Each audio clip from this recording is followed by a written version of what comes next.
ಕೊಡಬೇಡವೇ ವಿದುರ? ವೈಪರೀತ್ಯವೇನಿದು? ಪುತ್ರ ಶೋಕದಿಂದ ಬೇಯುತ್ತಿರುವ ಪ್ರಭುಗಳು ಯುದ್ಧ ಗೆದ್ದ ಪಾಂಡವರು ಅಭಿನಂದಿಸುವವರೇ? ಭೀಮನ ಶೌರ್ಯಕ್ಕೆ ಆಲಿಂಗನದಲ್ಲಿ ಮಹೀಪತಿಯ ಮನೋರಥತೆಯಿಂದ ಬಂದು ಮಾಡಬೇಕು ಸಂಚಿನ ಸುಳಿವನ್ನು ಶಂಕಿಸುತ್ತಿದೆ. ಪಾಂಡವರ ರಕ್ಷಕನಾಗಿ ರಾಮಲಾಂಗನ ಸಾನ್ನಿಧ್ಯವಿರುವಾಗ ನನಗೇಕೆ ಚಿಂತೆಯು? ಹೌದು, ಹಸ್ತಿನಾವತಿಯ ಉತ್ತರಾಧಿಕಾರಿಗಳ ಆಶೀರ್ವಾದ ಮಹಾರಾಣಿ ಪಾಂಡವರು ಆಗಮಿಸುತ್ತಿರುವರು. ಪಾಂಡವರೇ ತಮ್ಮನ್ನ ಅಭಿನಂದನೆ ಸಲ್ಲಿಸಿ ಜ್ಯೇಷ್ಠರ ಆಶೀರ್ವಾದ ಪಡೆದುಕೊಳ್ಳಿ. ಜ್ಯೇಷ್ಠ ಮಾತಾಪಿತರಿಗೆ ಪಾಂಡುಸುತ್ತ ಧರ್ಮರಾಯನು ಮಾಡುವ ಪ್ರಣಾಮಗಳು. ಶುಭವಾಗಲಿ ಕುಮಾರ. ಹಸ್ತಿನಾವತಿಯ ಸಾಮ್ರಾಜ್ಯವ ವೈಭೋಗದಿಂದ ಆಳ್ವಿಕೆ ಮಾಡು ಧರ್ಮಜ. ಜ್ಯೇಷ್ಠ ಮಾತಾಪಿತರಿಗೆ ಕುಂತಿಸುವ ದಾನಿಯು ವಿಧಿಸುತ್ತಿರುವ ದೊಡ್ಡಪ್ಪ, ದೊಡ್ಡಮ್ಮ, ನಿಮ್ಮಿಬ್ಬರಿಗೂ ಈ ಭೀಮನು ಮಾಡುವ ನಮಸ್ಕಾರಗಳು.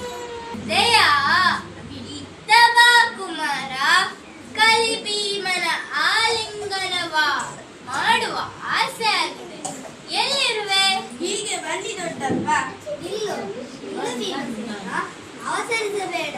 3 ಕೌರವ ನಡೆದು ಹೋರಾಡಿದ ನಿನ್ನತನವು ಕಬ್ಬಿಣದಂತೆ ಕಾಠಿಣ್ಯವಾಗಿದೆ.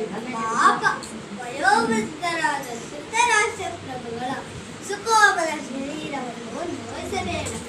ತನುಮನಗಳ ಹಗುರಗೊಳಿಸಿ ಬಳಿಕ ಪ್ರೀತಿಯ ಅಪ್ಪುಗೆ ಬಿಡುವುದು. ಹಾಗೆಯೇ ಆಗಲಿ ದೇವ. ಇದರ ಮಹಾರಾಜರ ದೇವರ ಬಳಿ ತರಬಾರದೆ ಚಿತ್ತ ಚೋರಣ ಚಿಂತನೆ ಅರಿತದೇವಾ?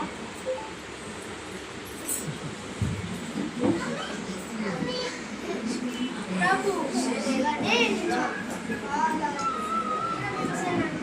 ಶತಗಜ ಬಲ ಭೀಮಸೇನ, ನಿನ್ನ ಬಾಹುಗಳ ಆಲಿಂಗನವ ನೀಡು ಭೀಮಸೇನ. ನನ್ನ 100 ಮಕ್ಕಳ ಬಲಿ ಪಡೆದು ನನ್ನ ವಂಶವ ಕೊನೆಗೊಳಿಸಿದ ನಿನ್ನ ಶೌರ್ಯವ ಕೊನೆಗೊಳಿಸುವ ಭೀಮಸೇನ.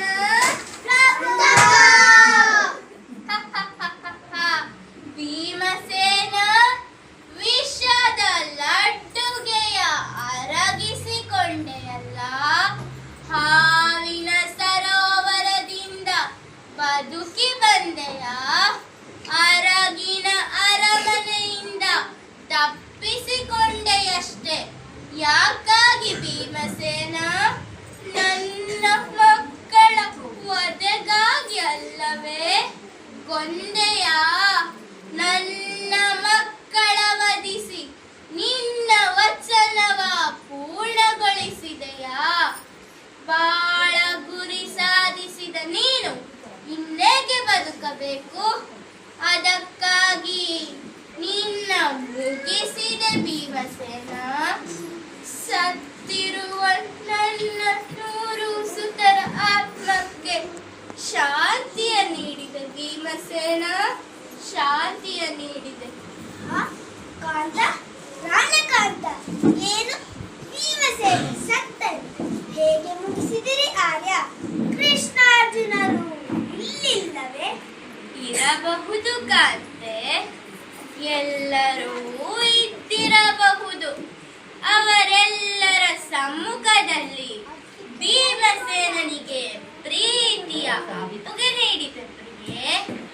ಆಗ ನನ್ನ ಹೃದಯದಲ್ಲಿ ಅವಿತಿದ್ದ ಶೋಕಾಗ್ನಿಯ ಶಕ್ತಿಯಿಂದ ಶತಗಜ ಬಲ ಭೀಮಸೇನನ ಅಪ್ಪಚ್ಚಿ ಮಾಡಿದೆ ಗಾಂಧಾರಿ, ಅಪ್ಪಚ್ಚಿ ಮಾಡಿದೆ. ಕಾಲಿಗೇನು ತೊಡರುತ್ತಿದೆ ಅಲ್ಲ?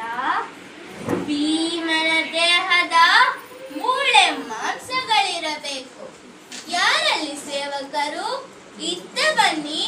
ಭೀಮನ ಕಾಯವ ಸಾಗಿಸಿ ನೆಲವನ್ನು ಸ್ವಚ್ಛಗೊಳಿಸಿ ಉಡುಗೆಯೆಲ್ಲ ಒದ್ದೆಯಾದಂತಿದೆ. ಭೀಮನ ದೇಹದ ರಕ್ತವೆಲ್ಲ ನನ್ನ ಉಡುಗೆಯ ತೋಯಿಸಿರಬೇಕು. ಸೇವಕರು ವಿದುರ ಸೇವಕರ ಕರೆಯುವಯ ಪ್ರಸಾದನ ಕೊಠಡಿಗೆ ನಾ ತೆರಳಬೇಕು. ಸರಿಯಾದ ರಕ್ತ ಕಾರ್ಯ ಸಿದ್ಧವಾದ ಉಡುಗೆಗಳ ಬದಲಿಸಬೇಕು. ಸರಿಯಾದ ಕಾರ್ಯವನ್ನೇ ಸಾಧಿಸಿದಿರಿ ಪ್ರಾಣಕಾಂತ. ಶೋಕಾಗ್ನಿಯಿಂದ ಬೇಯುತ್ತಿದ್ದ ಹೃದಯಕ್ಕೆ ತಂಪ ನೀಡಿದಿರಿ. ಆ ಭೀಮನ ಕಳಬರ ಕಾಣುವ ಆಸೆಯಾಗುತ್ತಿದೆ ಕಾಂತ. ಒಮ್ಮೆ ಒಂದು ಬಾರಿ ನನ್ನ ಕಣ್ಣ ಬಂಧನವ ಬಿಚ್ಚಲೇ. ಭೀಮನ ಸಾವಿನಿಂದ ಕಳೆಗುಂದಿದ್ದ ಉಳಿದ ಪಾಂಡವರ ಮತ್ತವರ ರಕ್ಷಕನಾದ ಕೃಷ್ಣನ ಮುಖವನ್ನು ನೋಡಿ ಆನಂದಿಸಲೇ ಜೀಯ. ಆಗಲಿ ರಾಣಿ, ನಿನ್ನ ಮಗನ ಉಳಿಸಲೆಂದು ಅಂದೊಮ್ಮೆ ಕಣ್ಣ ಬಂಧನವ ಬಿಚ್ಚಿದೆ. ಆದರೆ ಅದು ವ್ಯರ್ಥವಾಯಿತು. ಇಂದು ನಿನ್ನ ಮಕ್ಕಳ ವಧಿಸಿದ ಕೂಳನ ನಿಚ್ಚಲ ಕಾಯವನ್ನು ನೀನಾದರೂ ಕಣ್ಣಾರೆ ನೋಡು ಗಾಂಧಾರಿ.